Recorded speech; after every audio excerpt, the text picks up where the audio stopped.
1, 2, 3, 4, 5. Oh, I see. It's not quite going to the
Hi everyone, welcome to our ProductTank Auckland event tonight.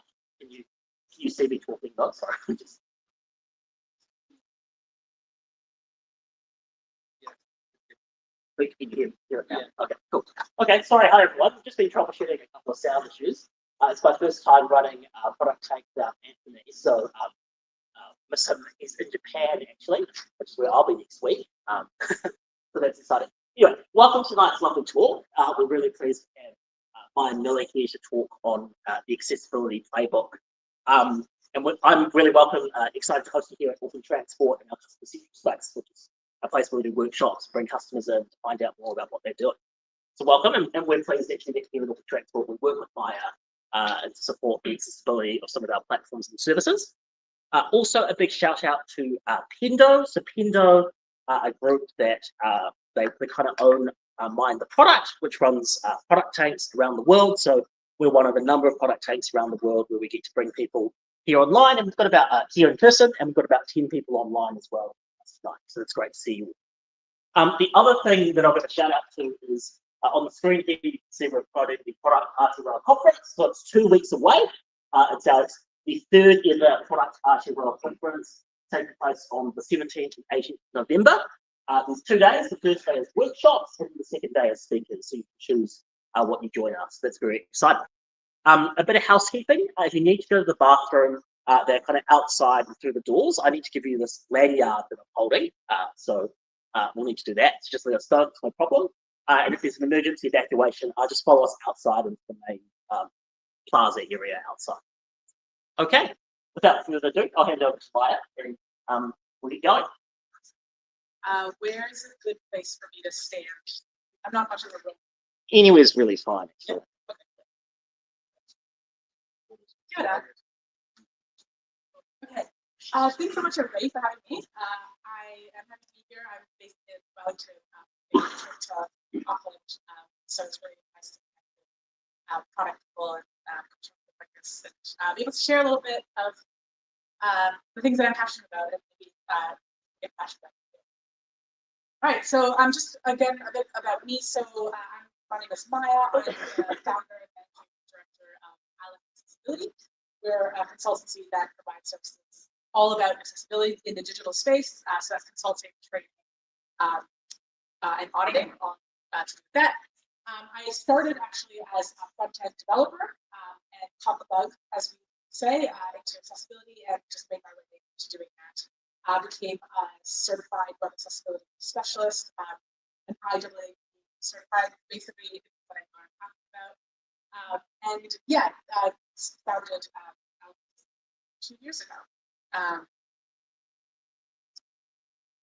So before we started, since we have a group of product brains here, I have a user flow that I was working on. I was wondering if I could use your brains and see how that user flow is getting feedback on it. That's all right.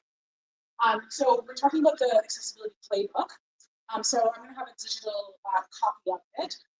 But before, I want people to sign up or log in. So I have my landing page, and there's a sign up button and a log button. I want users to sign up.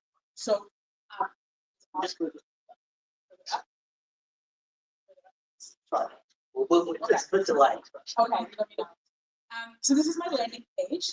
It says, welcome to the accessibility playbook. It has a description and then a sign up and a login button. So is it clear to you which button is supposed to be clicked on to sign up? Yeah? Contrast. Color.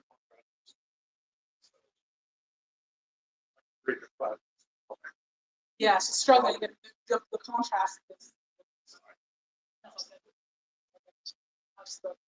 Yeah. Okay. Yeah. So you mentioned the contrast is not very good. So how about this? Does this work better? Yeah. Okay. So you're saying that if I adjust the colors, my user flow will be more successful. Yeah, as an element of it. Okay. Okay. Cool. So, but it'll help that user flow. Right? Just okay. So then we click on that sign up page, and then we've got the sign up details. We're going to fill in their details. But what keeps happening on this page is that my users are erroring out. and then they just drop off. And I'm not really sure why it's happening. Can you tell me why am I losing some of my users at this point in my work user flow?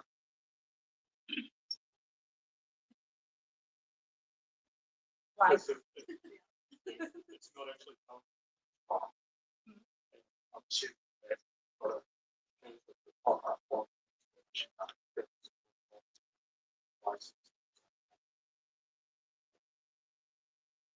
Okay, so to anybody else as well, like why is this? Because I know you know what you're talking about, so we're gonna allow people a chance to. So why are my users hitting errors on this page, and then dropping?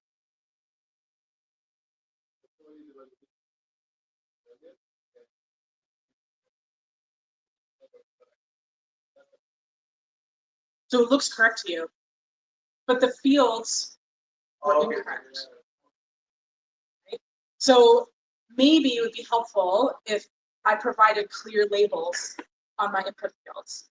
And then so my user flows would be more successful if I accurately label my content. Okay, cool. So how many users, so I'm losing users with these user flows.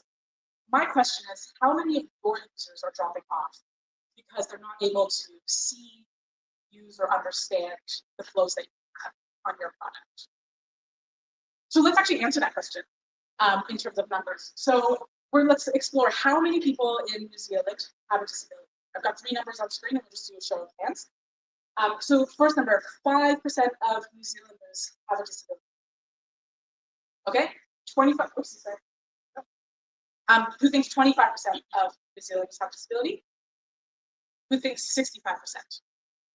Sorry, folks online, I can't check what your answers are. So the answer is 25% of New Zealanders have disability. So putting that in a context, that's 1 in 4 people, or in New Zealand, that's 1.1 million people, or another context still, that's the entire population. And this number, though, the people who said 65% are not wrong, because this is a number is at a minimum. Because what we think about when we think of disability, this is people who are filling in a census and saying, yes, I need a certain level of support in my day-to-day. But it's not including a whole host of other people. For example, a temporary or situational disability. So I am right-handed, and that's how I use my technology. If I were to break my right hand or my right arm, that's going to impact the way that I use the technology in my life. Hopefully, I'll recover from that injury, making it a temporary disability, but it will still have an impact, right? Neurodiversity, we're learning more and more about every day.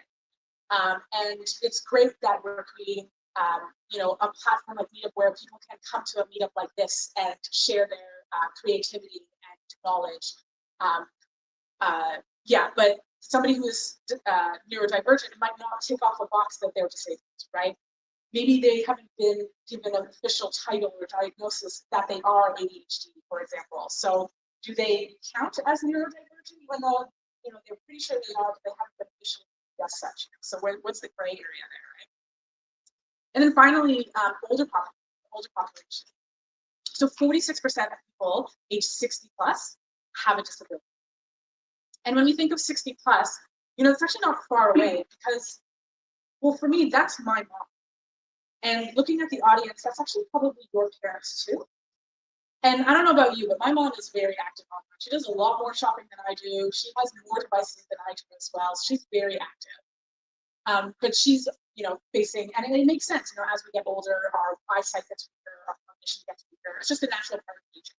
So it makes sense that our older population, who also sort of have the largest amount of money and across demographics, are facing disabilities.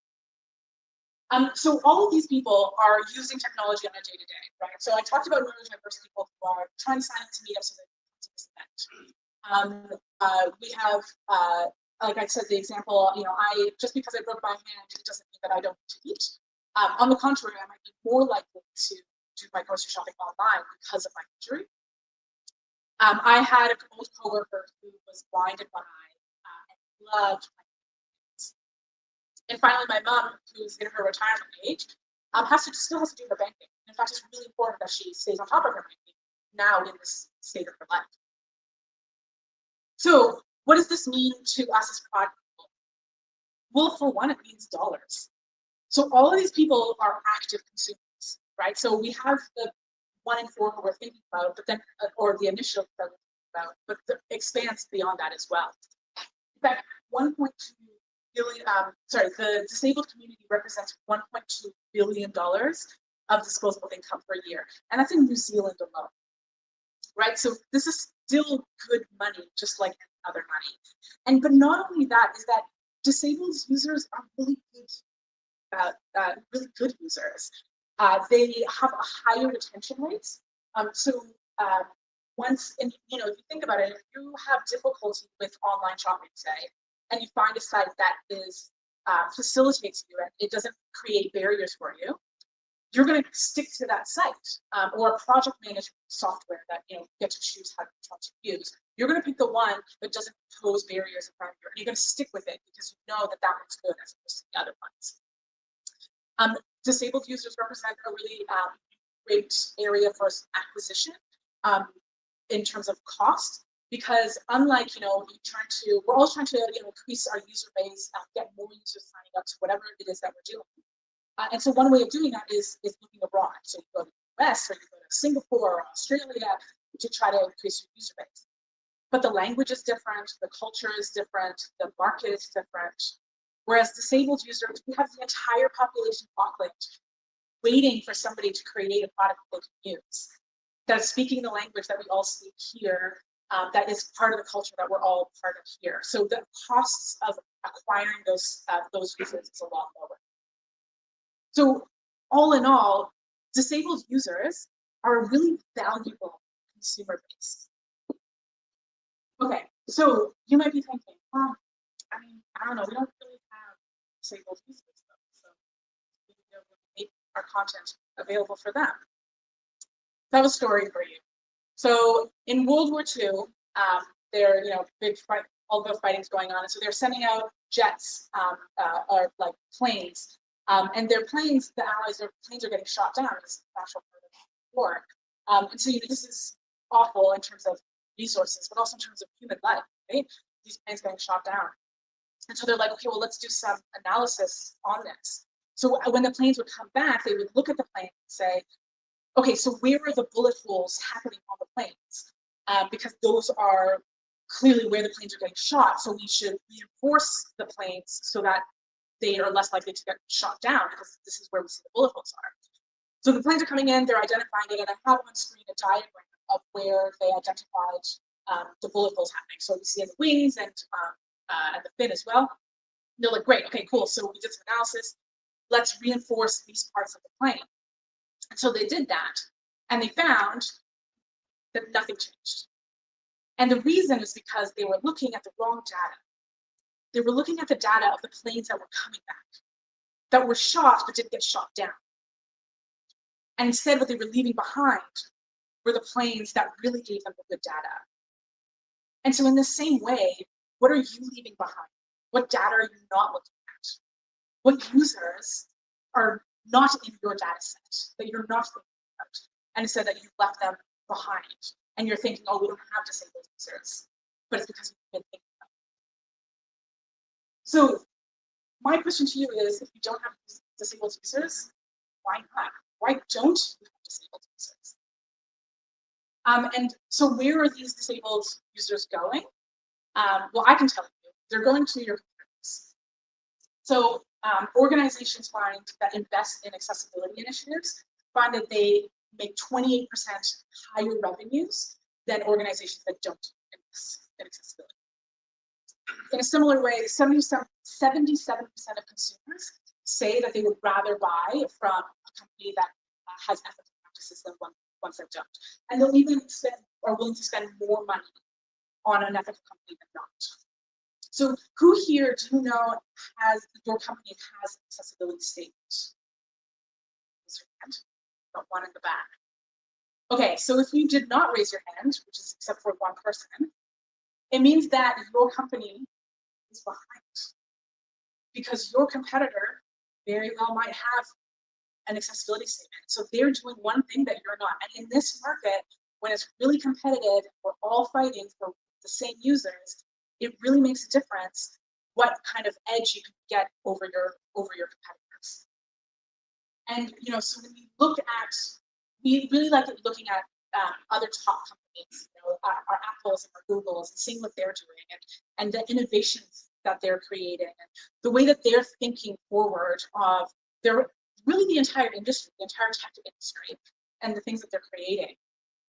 And all of these companies not only are they innovators, but they also all have accessibility teams. Not only accessibility statements, but accessibility teams that they're working on accessibility on their products. Why are they doing this? I don't know, maybe because it's the right thing to do for code, like, and maybe that could be true. I don't know how well that would fly with stakeholders doing the right thing, because there's other right things to do that they're doing, right? But maybe it's because they see the business case, they see the value proposition of investing in accessibility in order to capture those disabled users. If you don't believe me, there's case studies to prove it as well, right? So Tesco, this was in 2001. 2001, so a little bit ago, but Tesco was like, okay, we're gonna look at accessibility because we think it's a value prop, but we're not quite sure. So they created a separate website where they made that website accessible. So they basically had a main website and then they had an accessible version of the website.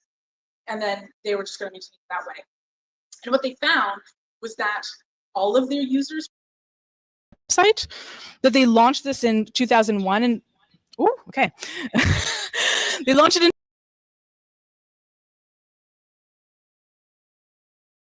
2003. They just shut down the main website and they just used the accessible website as their main one because they just found that it was better and that all of the users prefer it. And in fact, 63% of organizations believe that accessibility will benefit all users.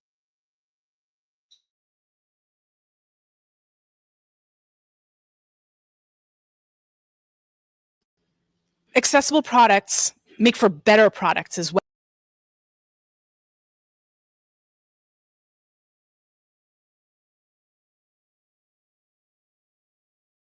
Sorry, just keep going. Okay, cool. Yeah, so we talked about our users and attracting more users. We're also talking about building better products as well. So how do we do it? How do we embed accessibility into our products? Well, I've got two ways for you. You've got the expensive way and the cheap. So two options and you can choose which one. So the expensive way is to just wait for it. You can just wait till you get a customer complaint. Maybe that customer will post it on LinkedIn and on Blue Sky that they complained about that your product's not accessible. Then you can fix it then. You can wait to catch up to your competitors. Everybody who didn't raise their hand. But you're already doing so many things to try to keep up with these new features, and now you're just trying to keep up. You can do it when you're going global. So if your company operates outside of New Zealand, so they're operating in the US or Europe, where the standards for accessibility are much, much stricter. Add on to the list of all of the things that have to be done in terms of research and marketing and all the stuff that happens when you decide to take a product and go abroad. Add to that list making your product accessible. So basically, like, deconstruct and refactor. You love refactoring, right? You love when your devs ask to refactor. So do a bunch of refactoring during that really critical time so that you are meeting the standards that you need to when you're going to Europe, for example. Or maybe you've got a really big government contract, which is really exciting. You really like nice big price dollar sign on it. But the government requirement is that your product is accessible because they need to meet accessibility requirements. So they can't use a product and offer it to their clients without it being accessible. So if you want that government contract, you need to make sure that your product is accessible. So do that while you're doing all the procurement and sales kind of stuff. That's do that for fun. Or maybe you could just wait till you get sued. That's also an option too. And then so while you deal with the lawsuit and all the money that comes premise with dealing with the lawsuit, you could also do the rebuilding, because that also takes costs as well. So you can pull your devs and your designers off of that they're doing, put features on pause, so that you can rebuild the stuff that you've already built and already passed. So yeah, so that's one option. I just want you to know what your options are. So that's one option that you can do, and there's different ways to calculate cost of within the SDLC cycle. So one of them is called the rule of 10. I can't remember who coined it, but it's the idea that in every part of the process in the SDLC cycle, the cost of it goes up by 10% when you find a bug. I mean, a bug is any kind of bug, including an accessibility bug. So if you are trying to fix the bug in the requirements phase, it'll cost you $1, versus if you're fixing it in the design and the dev or the like the development phase, it costs 10, 100, and all the way to post-production. And you can think about that. You have to go back, pull people back on the project, rebuild to take things down. If my theory scientific graph isn't enough for you, IBM did research, and this was back in 2008, and they did research about the cost of fixing bugs, and they found if you don't, it costs 30 times more to fix a bug when it's in production versus if you catch it in the design phase or in the architecture phase. So catching our bugs is a lot cheaper and easier to the earlier we catch those bugs, and that includes accessibility. So let's talk about the cheap way to do accessibility, and that's really what it is doing it from the beginning. I went backwards. I have on screen two images. One is a staircase, like a double staircase, and the other one is a double staircase, but one of them was replaced by an elevator. So instead of building your staircase and then tearing it down in order to build an elevator, just build the elevator in the first place, right? Because then you got it, people can use it, you don't have to come back to it, and you can go on building the other great features that you have. So this is what we want with accessibility. It's really easy to think about the physical space, but the digital space is really akin to the physical in that way, being able to build it in from the beginning. So how do we do that? For one is roadmaps. So if you include accessibility in your roadmap, that's an excellent way to start building it in early. So you include it in your ACs, and it can be as broad as make sure this is accessible, but the more you're able to define it, the better it is. So if you're able to say that a feature is keyboard accessible, that's even better. And that comes with education, and we'll talk about that in a sec. But you're able to define it in the ACs, and that sets your team up for success. What's great about a roadmap is you can align it to business goals. So all the stuff that we talked about before, you can align it to make sure that the business case and the value proposition is always clear as you're working through it, as opposed to doing it in an ad hoc kind of way. I encourage you to create personas and to use the personas and include some disability things. And it doesn't have to be this persona, this person is like a fully blind screen reader user, which you definitely can and should have a persona that's that. But you can also have one of your personas who's dyslexic, who is colorblind, right? And simply having that representation there can be really powerful in reminding you and the rest of your team, oh yeah, we're thinking about different kinds of users that is more than just like me, for example.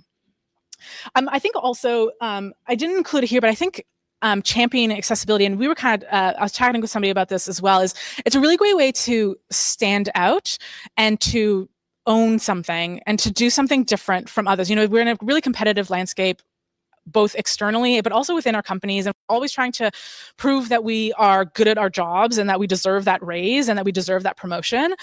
And having something like accessibility and being able to show and track the improvements that you're making can be really, really cool and unique way of standing out from the other product people that you work alongside. And so I guess that ties into that point about like measure and report on that success. So when you're reporting on it, you say, look at all the accessibility things that we did and who led that, right? So that's one way to embed accessibility early into your process. The next is to empower your team, because really they're the ones who are on the tools. So they're the ones who are going to be doing the doing of the accessibility. And so you're there kind of to get out of their way really. So what you want to be doing is encouraging them to use automated tools. There's actually lots of automated tools. I didn't include a lot of it in this one, just the scope of this presentation, but so it makes life really easy. Automated tools only catch about 10 to 30% of accessibility bugs, but that's 10 to 20% of accessibility bugs that you weren't catching before, right? And when it comes to accessibility, the really cool and exciting thing is that everything counts. Is by changing those colors, like at the beginning we were talking about, it doesn't change the other things that you were probably thinking was wrong with that user flow, but it does change one thing. So somebody who has color blindness or low vision, they have a better time being able to access that user flow than if we hadn't done it. So any small change is really useful, and empowering our team in that way can be really helpful. And so that's where automated tools come in. And then it's also automated, and we love automation, right? Making things more efficient. Be open to learning. This is maybe your first introduction, maybe not, to accessibility. And the more you learn about it, the more you realize that you have so much more to learn. So be open to learning about that. And then finally, encourage accessibility throughout the process. So when you're seeing wireframes, maybe not wireframes, but like mock-ups for the first time, ask your designers, have they been thinking about accessibility? Can they describe the accessibility features or considerations that they had in this mock-up? And then when we're in QA and things are being tested and your QA is giving an update at stand-up and saying, yep, so we finished this story, that story, ask them, did they check for keyboard accessibility? What kind of things have they, not in a putting them on the spot kind of way, but in a way that encourages each role to be bringing up accessibility in their own roles and exploring what accessibility looks like in their roles. Because for each role, it'll vary how they do accessibility. And sort of on that similar note about exploring the different roles, the third tip I have is to build community. I think you'll be surprised by how many people in your organization actually do care about accessibility. There could very well be somebody who's been at the back tinkering away with accessibility, been learning about it, and has just been waiting for somebody else to champion it alongside them. And so by bringing it up, you can find allies really quickly. Accessibility is very much something that is not a siloed piece of work. It really branches across all kinds of work. And so building community is a really effective, or it's really important to be effective in accessibility initiatives. Ultimately, you can only be so effective as a developer, for example, if your designers are not designing accessible designs, right? Like you need that there, but then your designs can be very accessible, but then if it's not coded up the right way, so it's that, for somebody that's thinking symbiotic relationship, I don't know, but it involves everybody. So building a community is a great way to take the passion that you hopefully have from this and the learnings that you have here and extend it and get other people involved and keeping it alive. Staying motivated, learning from others, and then also a way to celebrate your successes. So I'm just going to finish with a story. Once upon a time, there was a company named Flick Electric, and Flick Electric was bought out in May of 2025, and they were actually accessible. That was something that was really important to them that they built into their product. And so I was chatting. When they got bought out, they represented 1.8% of the New Zealand market in the Taylor space, which is not that big, 1.8, but it does represent 41,000 users, which I don't know about you, but if like 41,000 people came knocking my door tomorrow, like I'd be very happy, right? So there's 41,000 users who were suddenly looking for a new home. It's energy, they have to go somewhere. And one of those people was a colleague of mine who was a blind screen reader user. And so he and I were chatting, and he's like, Maia, I don't know who to go to now because I went with Flick because I could actually use them. Do you know any retailers who are accessible that I could use? And I was like, oh, actually, let me look into it because, he tried one of the retailers, and it's okay. You don't need to understand code, but what's worth understanding is I'm highlighting a checkbox here. And you can see in the code that the name is blank. So for him, when he's going to the checkbox, he doesn't know what the checkbox is for. So if he wants to sign up to this energy provider, he can't, because he doesn't understand like what button he's clicking on. And then I started looking at other ones, and another retailer provides information of how much power you've bought versus how much power you've used. And they use red and green. Sorry, it's blurry. They use red and green to indicate those things.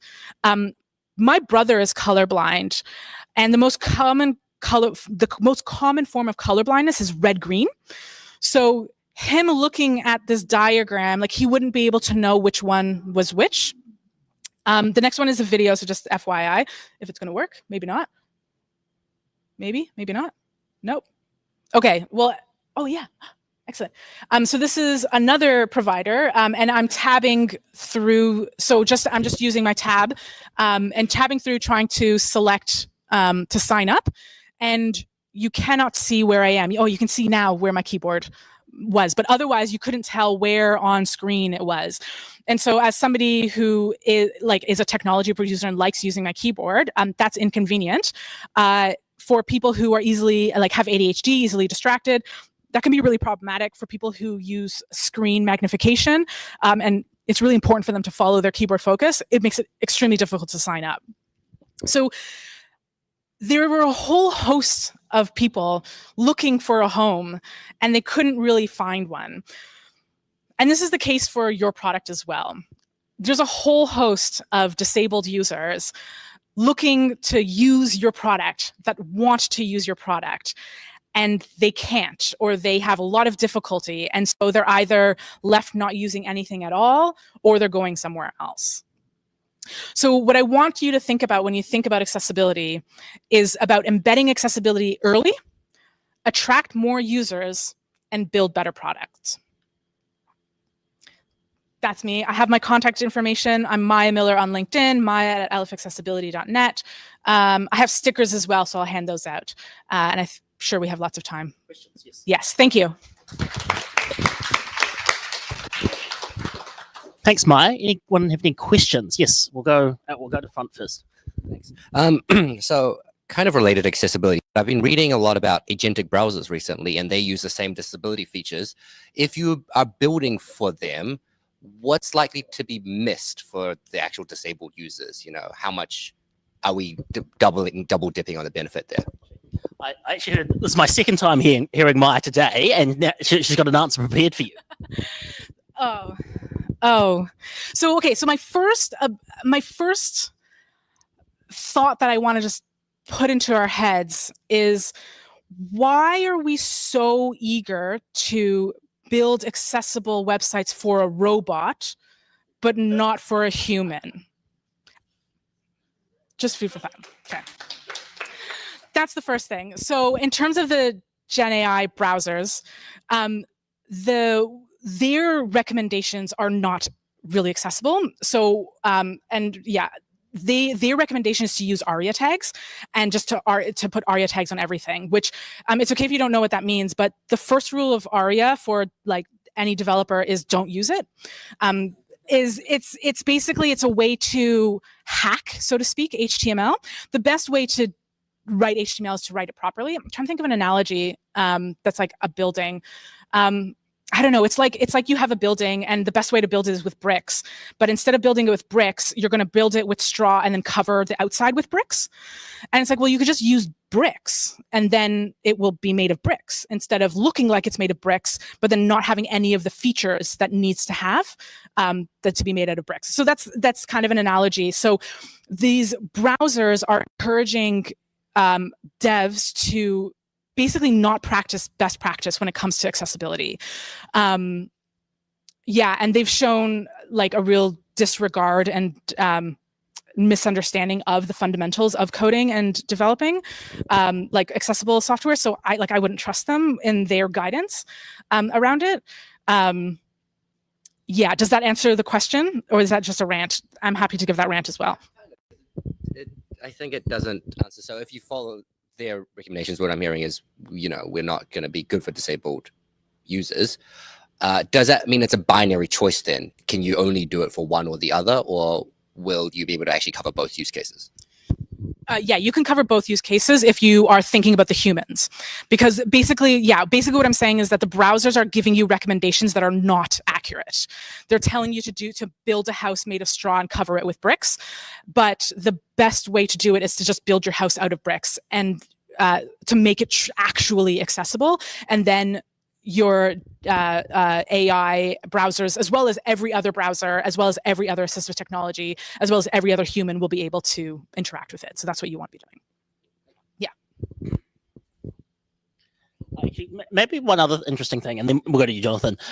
This morning you were talking about how a lot of the web is inaccessible, so a lot of the code, that's quite an interesting. Yeah, so I didn't include it in this one, just again for the scope of the presentation, but so there's an organization called WebAIM, Web Accessibility in Mind, and they do accessibility stuff, basically. And one of the things that they do is an annual report where they scan 1 million of the top 1 million homepages on the web. And it's just a great way to get a temperature check of the compliance that exists, like the most current compliance on the web. So they did the report from the past year, scanning the top 1 million homepages, and found that 95% of homepages were not accessible. There was an average of, it was either 51 or 57 bugs per homepage. Either way, that's too many. And all of this is based on automated testing. So it's like automated checkers that are scanning through it. So not things like when you hire somebody like me to do an audit and I do those manual checks as well. So these numbers, that 95% is a minimum not compliant. So then we ask the question, how do LLMs work? How do they learn? They learn off of data, right? And what kind of data are they learning from? Inaccessible data, right?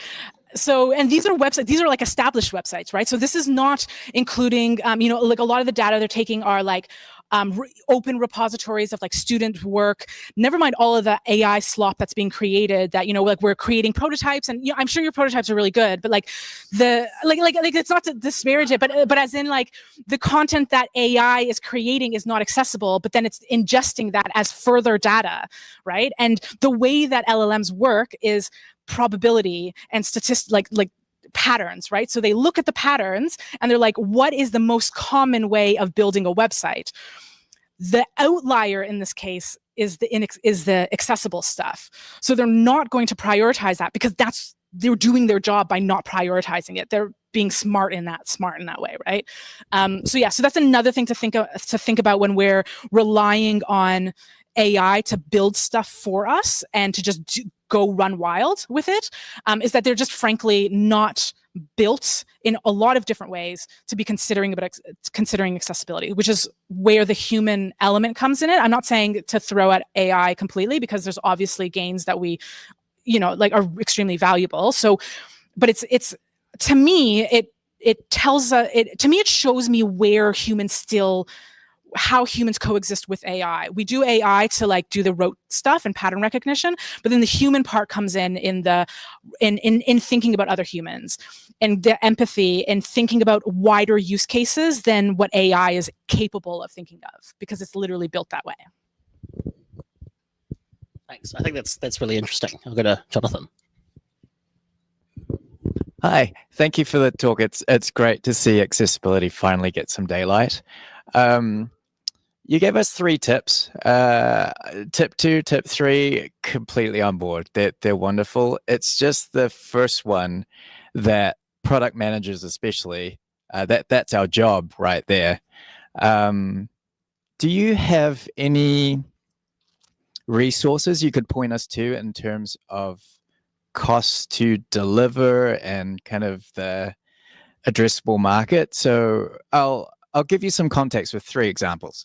A long time ago, my first product was accidentally fully accessible because we won a US government contract, right? To put how old that is, it was like we had to be JAWS compliant, and yeah. So that was wonderful. I learned a lot. And in the following decade, I never successfully got accessibility to sit comfortably in a roadmap. And look, as a PM, when you're looking at roadmaps, you're looking at trade-offs. And so you do the metrics game, right? You go shopping for some McKinsey reports and you're like, oh, it's this much accessible market. And then by the time you've cohorted it, you just like, I have not been able to justify the investment to get us to that state. And so maybe it's because I'm not looking in the right place. I'm not addressing it correctly. And then most recently, I think it's product dependent as well. I do the same thing for all the products I've launched. And the most recent one, man, it was less than 1% of addressable market that we could get with this, 20% cost to serve. Like it was really hard to get these numbers in the first place. And when the numbers are flaky, everything crumbles when it gets to a pitch or a product review, right? So are there sources that you would recommend and kind of trust and that kind of thing that could help that?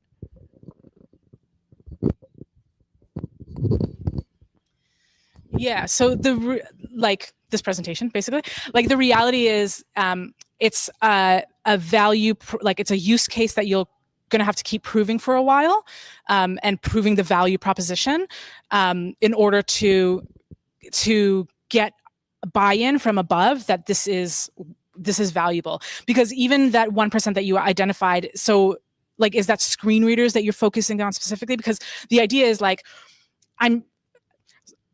I assume, so a lot of executives are men, just in a poopy kind of way, but 8% of men are colorblind. So if your executive is made up of 8 men, then the odds are one of them is colorblind. And so again, the user flow that I had at the beginning, just adjusting the colors a little bit will be easier for one of your executives to be able to see it better. And so those kinds of numbers are not in that census data. People who don't necessarily tick off boxes, that kind of thing. So it's really the kind of conversational use cases that you're going to be bringing up over and over. So there's that part of it is the education piece and the buy-in and gradually getting buy-in. Another one thing that I can recommend as well is breaking it down a little bit. So I don't know what the specific thing was, but when we talk about accessibility, like, it's this whole big mountain, and to say like, we're going to make our entire product entirely accessible, 100, like that's a lot, and that's really big, and that's going to take you years, right? So instead of, what do we do when we have a task that's really large? Is we chunk it, is we break it down, right? So instead of saying we're going to be 100% accessible compliant by the end of the year or something, hone in on one thing. Say either hone in on a user persona and say our low vision users, that's who we're going to focus on. Or you can say, I really recommend keyboard accessibility. That's the number one thing I always recommend. It impacts the most users and has the most significant impact. For example, if somebody is a keyboard only user, either because like they have carpal tunnel or something and can't use their trackpad, so they're just using keyboard, or they're a screen reader user, so there's a whole range, or they use a joystick, or you're like sitting on your couch and using your smart TV, right? And so you have to use the controller, right? So it covers a whole swath of people. And if there's a button that is sign up and that button is not keyboard accessible, then it becomes a critical barrier. Like literally somebody cannot follow through. It's not like the picture where like, oh, it was really difficult to see the colors, although for some people it will be impossible to see it. So keyboard is something that when I find in audits, when I find keyboard issues, I usually rank them as high or critical. And they impact a lot of people. So yeah, so 2 strategies there. One is like you play the long game and you kind of keep bringing it up. That's also one of the things about reporting on it, that even if though you get like small gains and you report on it, everybody loves being part of a winning team. And everybody likes thinking that they were the good guy and that they did the right thing. And if you're able to report on that one small change that you did, and your product is more accessible, or like that's a way to chip away at getting that buy-in. So 1 is you're chipping away at getting that buy-in, and then 2 is you're chunking down what accessibility is and making it in much more manageable, accessible chunks. Yeah. furrowed brows. You're thinking about it. What before you move on, I think we've talked about this as compliance. So obviously here in New Zealand, we're actually not, it's not a standard, but overseas, particularly in the UK and some markets, so if you're serving internationally, there are compliance requirements? Yeah, absolutely. So New Zealand, unfortunately, doesn't have a lot of teeth in our requirements. So the requirements are for government. And then the private sector is like, if you feel like it, unfortunately. Although you can still get sued by the human rights, according to the Human Rights Council, because it's discrimination. But internationally, the standards are extremely high. So in Europe, the European Accessibility Act just came out this year and just raised the bar significantly on what the expectations are. So if your company is planning to operate in Europe, Canada, Japan, US, any of those places, UK, if they're planning on operating there or they already do, the standards are extremely high. The number of lawsuits in the US is like in the thousands. So yeah, there's a very real financial and reputational risk for going abroad. Yeah, and you can carry that over, that mentality anyway, hopefully in New Zealand as well. Is there anything in Australia? In Australia, there's a question. Australia is very similar to New Zealand. There is a really infamous case of Coles supermarket getting sued in 2015 for not being accessible. And now they're one of the most accessible, top the accessibility charts kind of thing. So good lesson there. Maybe just online. Just to follow some things that you could maybe evidence is like Siri, for instance, that was stemmed from assistive technology. So like also just proving that stuff that comes into our everyday life now started out as an accessibility start, right? I don't know if there are other examples, but that's my most famous one. Yeah, so voice activation was created for people who have motor difficulties. Autocorrect as well for people who also like have difficulty typing, prefer to have dyslexia, English is not their first language or whatever language is not their first language. Autocorrect, and then we have all the captioning and stuff that comes out. You know, how many of us are watching all of our shows with subtitles on them? Subtitles are not created for people who can hear well. They were specifically created for people who are hard of hearing or deaf, right? But we all benefit from those things. So yeah, so it's a quote that I didn't include here, but innovation happens when we think outside the box, when we're not resting on our laurels and saying, oh, we don't have disabled users, we don't have to think about it. That's where innovation really happens, and that's where creativity really happens, and where we really start to push the boundaries and make things that are valuable for everybody. Any other questions? Yep. Yeah, might be a bit of a funny question to ask, but I was just kind of curious if there was something like an accessibility cheat sheet, because you kind of mentioned, the keyboard shortcuts, or being able to navigate by keyboard as kind of a low-hanging fruit.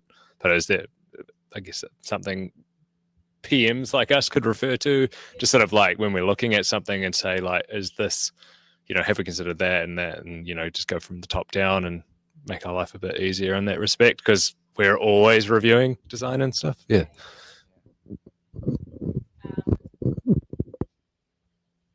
So I do have an article on alephAccessibility.net that is 5 where to start, so 5 steps that you can do.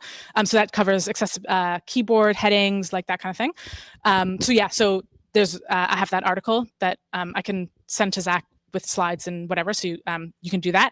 I also tomorrow am presenting at TechWaka, and it's going to be a workshop where we're going to be looking at your product, and you're going to sit with your laptop looking at your product and testing it for accessibility. And so we're going to cover a lot of the things that that article talks about as well, and actually explore your product and see where it is. And so hopefully you can gain some learnings from that. So if you're free tomorrow, I don't remember where it is, but somewhere in the CBD, and it's TechWaka. Yeah.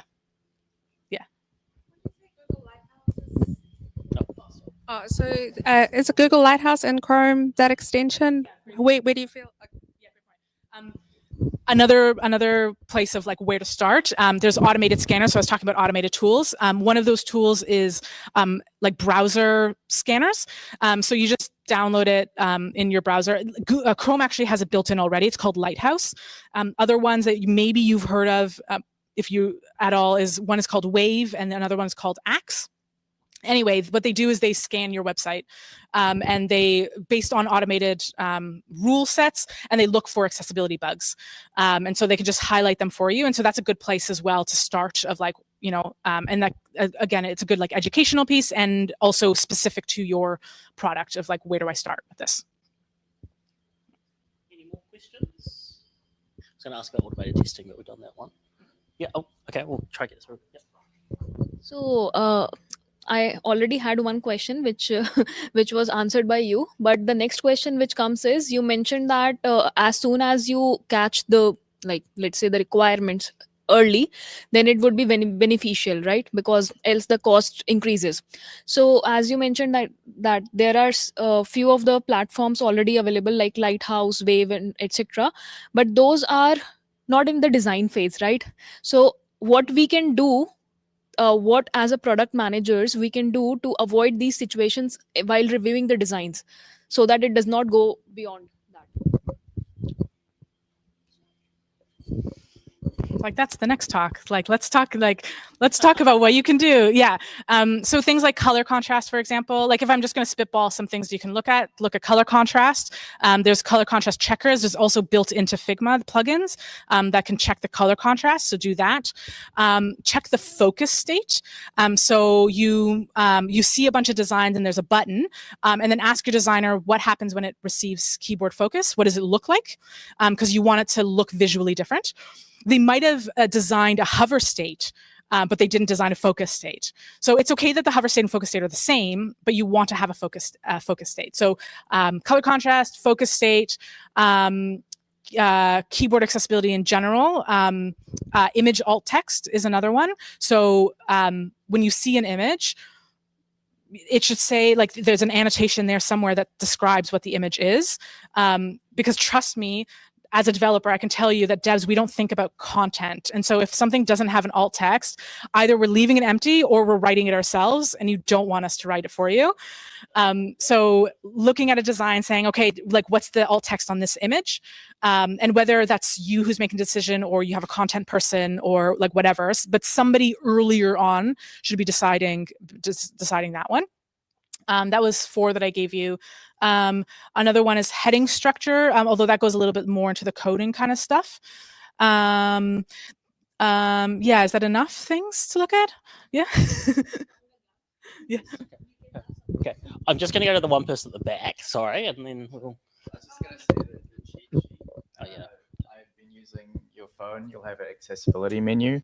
If you just go through all of those things, it's a pretty good list. So that's what I've been using as my little cheat sheet. Also, for the record, I should have put my hand up. My current employer, it does have an accessibility statement, and they're wonderful. So yeah. I just have a curiosity question.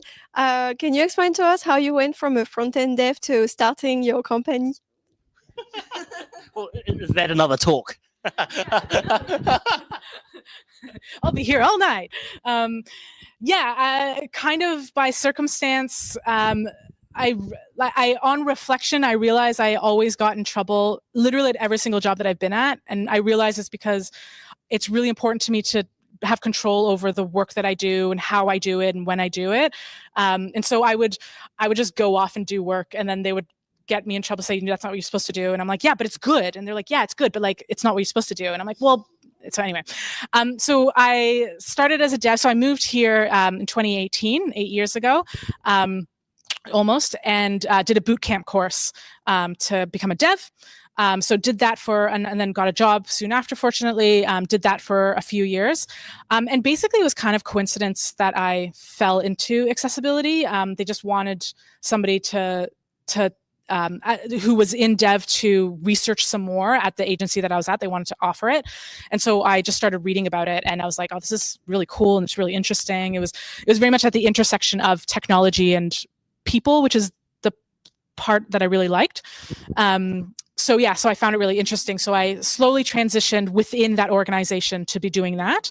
And just as it turned out within that organization, I ended up doing a lot of the business side of things as well. I guess because it's an agency, just like consultancies, I guess that as you like the managers at the consultancies like do sales kind of thing. And so I ended up doing a lot of like the contracts and meeting with clients and stuff. So I got that exposure to managing. I was kind of running a business inside a business essentially. So I was delivering the accessibility stuff and I was doing the contracts and managing. So I kind of got lucky in that sense that I got that exposure.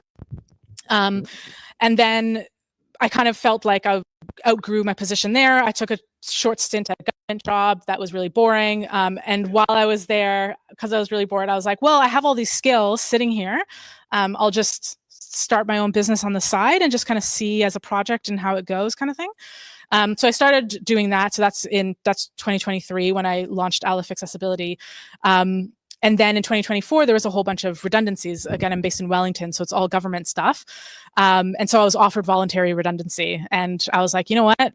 I'm not really like a fan of what I was doing before. And I kind of had this side project that I kept getting pulled away from my side project in order to do the job that I didn't like. And so I was like, yeah, I'll just take the leap, I guess. And so it was kind of a bunch of different circumstance, but also being curious and trying things out and putting myself out there, and a combination of those things. Yeah. Okay, thanks, Maia. That's all we have time for, but why don't we give her a round of applause? Just to finish up, we sometimes like to ask this question, which is anyone hiring at the moment? Anyone hiring for job? No one's got it. We've got a couple of things potentially here at Auckland Transport. So we're hiring currently for a product owner looking after what we call disruptions. So that's around delays and cancellations to the public transport and roading network. So we're looking for people who to help us kind of think about how we do that. And there is potentially a role coming up, and it's not confirmed, but might have a role for the product owner for the 80 mobile app. So Maia's telling you how boring government is, but if you want to come, work with me on the 80 mobile public transport app, I might have a job soon. So a couple of exciting things we've got here. Anyone else? Anyone hiring? Yes. Yeah. Okay.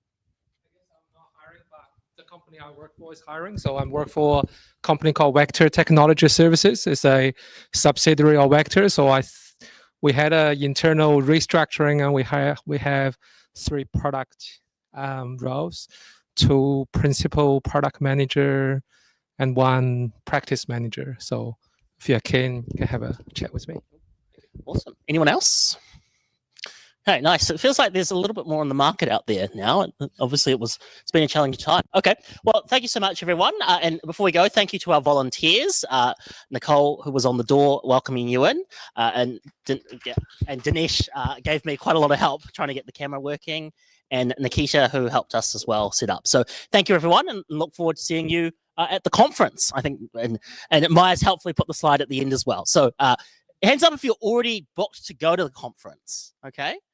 Awesome. There's a couple of hands. Hands up if you're thinking about going to the conference. Okay, a couple of people. Cool. Awesome. So I'm sure they'll love us promoting the conference. So for those of you going, see you there.